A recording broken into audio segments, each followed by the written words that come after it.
This is the Color Checker Passport video from X-Rite, so named because, as you can see, it's the same size as a passport. It's a small plastic folder which, when opened up with a little thumb catch in the middle, reveals 4 charts to use both during filming and editing. There's a white balance card, a focus checker, a colour palette, and a set of grey levels for setting exposure. The white balance card is the simplest and probably most often used.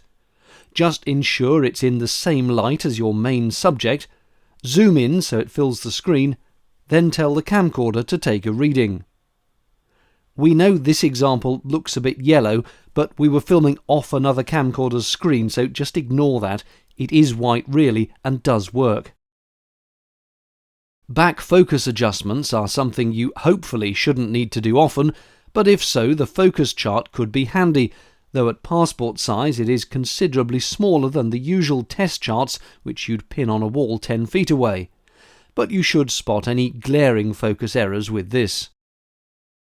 The grey level card offers you a solid black, a near maximum exposure white, and a 40% grey in the middle. You can see these levels reflected on the camcorder's waveform monitor here, as exposure is adjusted to make the 40% grey hit the corresponding mark.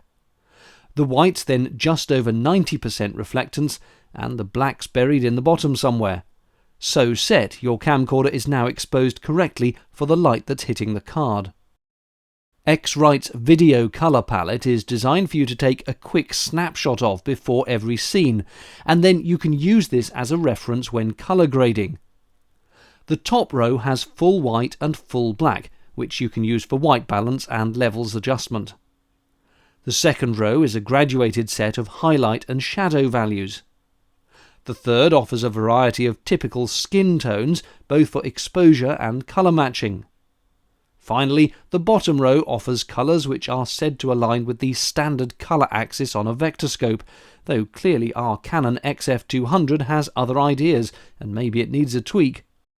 So you can use these colours either for correction or for matching different cameras with differing colour profiles. The inclusion of a gloss black is both welcome and a nuisance. It's a really dark black, but it is reflective, so you've got to make sure you're not catching light in it by turning it away slightly, and even then it might shine a bit. The matte blacks don't have this problem, but they're not as deep as the gloss. If you edit with DaVinci Resolve, then the X-Rite color chart is directly supported, and the software will use the colours to correct your footage automatically. On FCPX, there's a plugin you can buy to do the same thing. Users of other editing software are presently out of luck and have to tweak the colours manually. X-Rite also make a version of the Passport for stills photography with slightly different colour palettes, but the principle is the same. In conclusion, we like the Color Checker Passport video. It's really useful and will save a lot of time and hassle in getting colour and exposure right, whether using one camera or many. But there is a downside. The cost. It's £125 for a bit of plastic with some charts in it. It may well save you enough time that you cover that cost in professional fees, so it is value for money in a way. But we can't help wishing that it came with the software included, and a Windows version too, maybe an OFX plugin. That would make the price seem more reasonable. That said, now we've used the Passport, we are going to take it on every shoot. Thanks for watching.